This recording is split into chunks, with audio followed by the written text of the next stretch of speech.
episode spesial kita hari ini. Jadi kita bakalan membahas tentang keajaiban alam yang sering terabaikan, yaitu hutan. Jadi siap-siap untuk diberitahu tentang hal yang keren dan penting tentang hutan ya. Ya, hutan bukan hanya kumpulan pohon, tetapi ini adalah ekosistem yang kompleks, tempat jutaan spesies hidup dan berinteraksi satu sama lain. Mulai dari pohon-pohon kecil hingga tumbuh-tumbuhan raksasa, hutan juga rumah bagi kita termasuk hewan dan tempat tinggal lainnya. Nah, ngomongin tentang manfaatnya, hutan itu sebagai penyelamat bumi loh. Bayangkan, hutan memproduksi oksigen untuk kita bernapas dan menyerap karbon dioksida yang bisa menyebabkan panas matahari semakin panas. Selain itu, hutan juga memberikan kita banyak manfaat seperti kayu, obat-obatan, dan lain sebagainya. Selain itu, hutan juga rumah bagi kita termasuk hewan dan spesies-spesies lainnya. Sayangnya, keindahan itu terancam oleh deforestasi, yaitu penebangan hutan secara besar-besaran. Ketika hutan dirobohkan, bukan hanya pohon yang hilang, tetapi manfaat yang kita butuhkan dari hutan tersebut. Dampaknya sangat luas, mulai dari perubahan iklim yang ekstrim dan hilangnya ribuan habitat spesies seperti hewan dan tumbuh-tumbuhan. Tenang, tapi kita masih punya harapan untuk menyelamatkan hutan.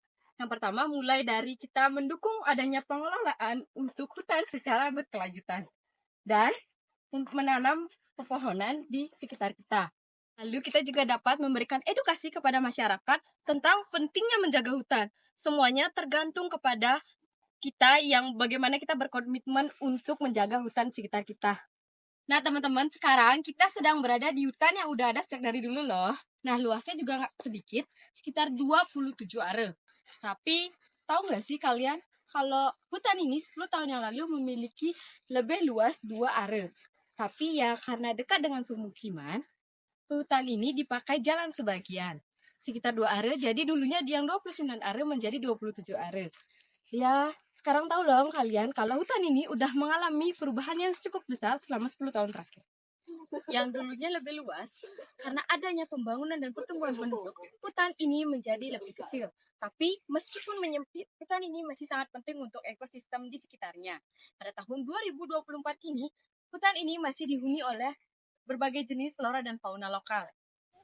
Tapi untuk 10 tahun ke depan situasinya lagi kurang baik nih. Karena sudah dekat dengan pemukiman dan adanya tekanan untuk menambah lahan, hutan ini menjadi semakin menyempit.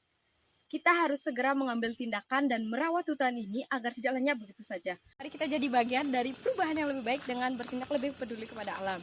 Mari kita jaga keindahan alam agar dapat dinikmati oleh generasi-generasi mendatang. Thank you for watching. Sampai jumpa di petualangan kita berikutnya.